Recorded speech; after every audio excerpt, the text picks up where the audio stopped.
Good morning प्यारे बच्चों exercise 6.1 start कर रहे हैं और आप तैयार हो जाएं। आप अब इन क्वेश्चन को हल करने में आपको मज़ा आने लग जाएगा।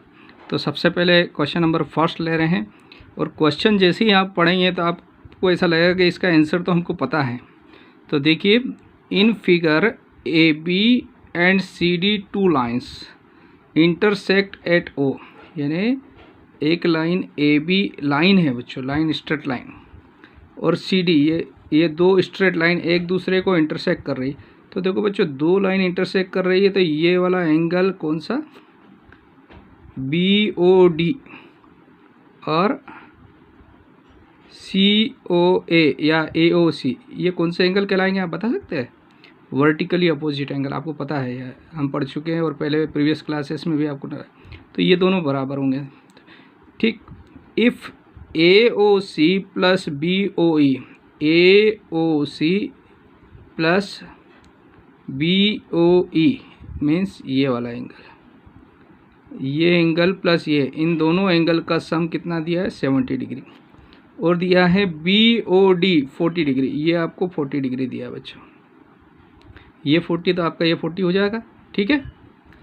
Find B O E and reflex angle, B O E निकालना है, एक तो एंगल निकालना है बी ओ ई, ये भी आ गया। देखिए ये 40 तो आपका ये 40 हो गया, ठीक है। और ये angle A O C plus B O E, ये 40 और ये वाला एंगल मिलके 70 है। तो जब ये 40 हो गया और ये 70, तो 40 माइनस हो गया, तो बी ओ ई कितना आ जाएगा 70 में से? तो ये 30 आ जाएगा आपका।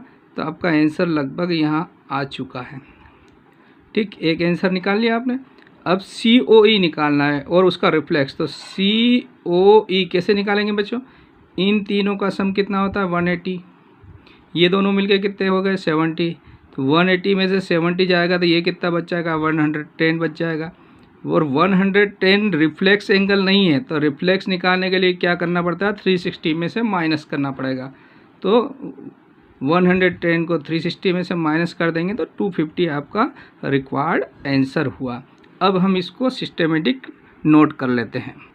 तो बच्चों इसको सिस्टेमेटिक नोट कर लेते हैं। देखिए, A B and C D two lines है जो एक दूसरे को इंटरसेक्ट कर रही है ओ पर। ये दोनों स्ट्रेट लाइन है ओ पर, तो वर्टिकली अपोजिट एंगल इक्वल होते हैं और स्ट्रेट लाइन का एंगल 180 डिग्री होता है, ये भी ध्यान रखना। साथ में और क्या दिया है? And angle A O C plus B O is equal to 70 degree दिया है, यानी angle A plus B is equal to ये दोनों का सम 70 डिग्री। और ये 40 है तो ये 40 हो जाएगा। अभी हम सॉल्व करेंगे, लेकिन अभी सिर्फ सिंबॉलिक फॉर्म में। तो लेट करके मैंने इनको क्या लिख दिया?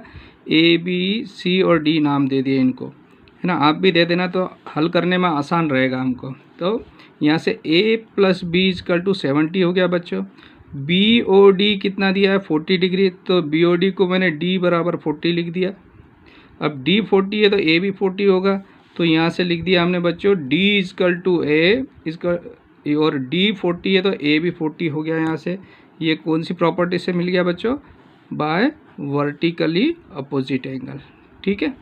फिर अब चूँकि ए ओ बी क्या स्ट्रेट लाइन है ना, और ये हमको मालूम है ये दोनों एंगल मिलके 70 है, तो सी निकाल सकते हैं हम यहाँ से। तो अब आगे बढ़ते हैं बच्चों। तो पहले हम क्या करते हैं, ये 30 डिग्री निकाल लेते हैं। 30 डिग्री निकालने के लिए क्या, एंगल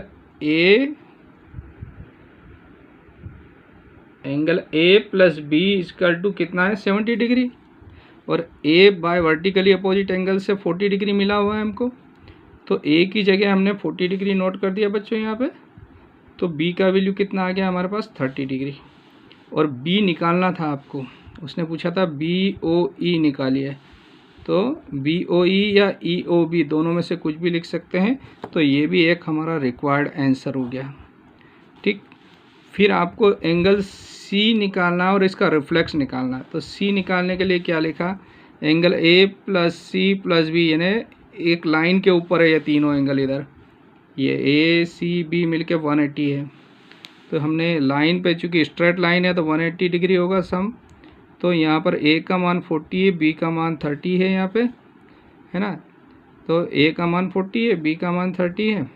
तो ये दोनों वैल्यू रखी, 70 माइनस करा उधर, तो एंगल सी इजकल टू 110 आ गया। अब चूँकि रिफ्लेक्स एंगल हमेशा 180 डिग्री से ज़्यादा होता है, नॉलेज में बिठा लेना बच्चों। रिफ्लेक्स एंगल का मतलब होता है 180 से ज़्यादा। अब ये 180 से ज़्यादा नहीं है, बहुत सारे बच्चे यही 110 लिख के आ जाते हैं। तो चूँकि 180 से ज़्यादा नहीं है, इसका मतलब ये रिफ्लेक्स नहीं है। तो रिफ्लेक्स निकालने के लिए इसको 360 में से माइनस करना पड़ेगा। तो हम क्या नोट कर देंगे, reflex of angle C O E is equal to 360 minus 110, 250 degree. तो आपके दो आंसर आ गए हैं बच्चों, angle E O B is equal to 30 degree and reflex C O E is equal to 250 degree, है ना। तो ये आपके आंसर हो गए। अब मुझे लगता है आपको पूरा समझ में आ गया होगा, क्वेश्चन बहुत आसान है। ओके, थैंक यू प्यारे बच्चों। क्वेश्चन नंबर 2 ले रहे हैं, एक्सरसाइज 6.1 चल रही है हमारी, है ना। देखिए, आप क्वेश्चन जब पढ़ते हैं ना, तो उस क्वेश्चन में ही पूरा आंसर ढूंढ लिया करो बच्चों। तो आपको है ना पूरा कॉन्फिडेंस आपका बढ़ जाएगा, और आप जो क्वेश्चन रहता है उसमें ही उसका पूरा सॉल्यूशन छुपा रहता है। अभी देखिए इसको क्या कह रहा है, in figure lines X Y and M N, एक लाइन है एक्स वाई और एम एन इंटरसेक्ट है। तो ये पूरी स्ट्रेट लाइन है बच्चों दो, तो ये एक दूसरे तो एक तो वर्टिकली अपोजिट एंगल इक्वल होते हैं, है ना, इंटरसेक्ट कर रही है, और लाइन है तो इनका सम 180 डिग्री होता है।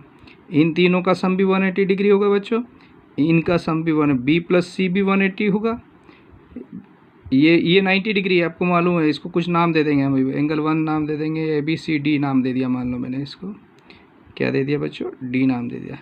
तो बी ए और डी ये भी कितना होता है 180। तो अगर डी 90 डिग्री है तो ए प्लस बी कितना हो जाएगा 90 डिग्री, है ना। इतनी चीज़ें क्लियर हो गई।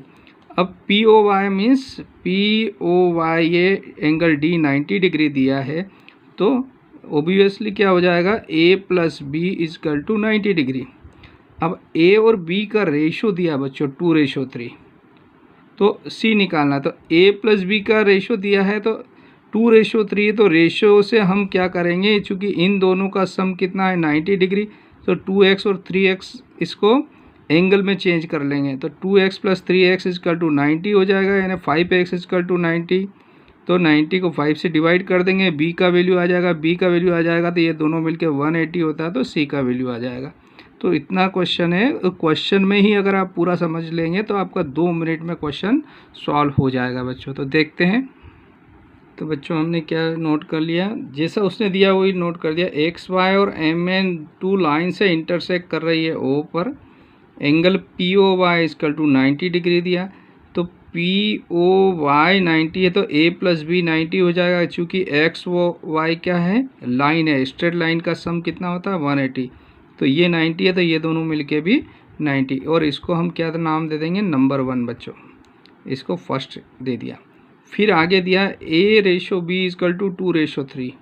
तो रेशो को हम कांस्टेंट में चेंज करके यहाँ पर क्या लिख दिया, ए इजकल टू 2x और b इजकल टू 3x। इन दोनों के वैल्यू इस फर्स्ट में रख रहे हैं, तो क्या हो जाएगा, from first 2x plus 3x is equal to 90 degree. तो यहाँ से हमको किसका x का वैल्यू मिल जाएगा बच्चों, 5x इजकल टू 90 डिग्री। तो x इजकल टू 90/5। तो 5 से 90 को डिवाइड किया तो 18 टाइम्स किया, तो x इजकल टू 18 डिग्री आ गया हमारे पास। कितना आ गया, x का वैल्यू 18 डिग्री।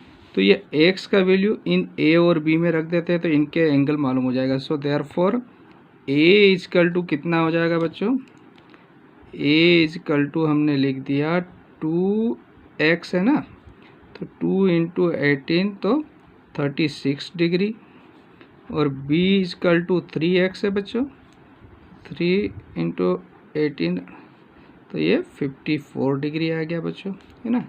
अब फिर वापस फिगर में देखते हैं, हमारे पास ये 36 डिग्री आ गया, ये 54 डिग्री आ गया बच्चों। ये 54 है तो c निकाल सकते हैं क्या, इन दोनों का सम कितना होता है 180। तो क्या लिखेंगे, M O N is a line, so angle B plus C is equal to 180 degree. तो अब यहाँ लिख देंगे, चूँकि M O N is a line, या लीनियर पेयर भी लिख सकते हैं बच्चों उसको, line. So therefore B plus C is equal to 180 degree. तो बी का मान आपके पास कितना है 54 plus C is equal to 180 degree. अब 54 को उधर ट्रांसफ़र कर देते, ठीक है। 54 को ट्रांसफ़र किया तो 180 में से 54 माइनस हुआ तो सी एंगल कितना आ गया 126 डिग्री।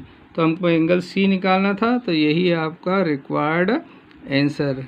तो आ गया होगा बच्चों समझ में। क्या किया एक बार और देख लीजिए। आपको उसने कहा है कि ये स्ट्रेट लाइन है, दोनों एक दूसरे को इंटरसेक्ट कर रही है, तो स्ट्रेट लाइन के सम 180 होते हैं, ये हमको पता है।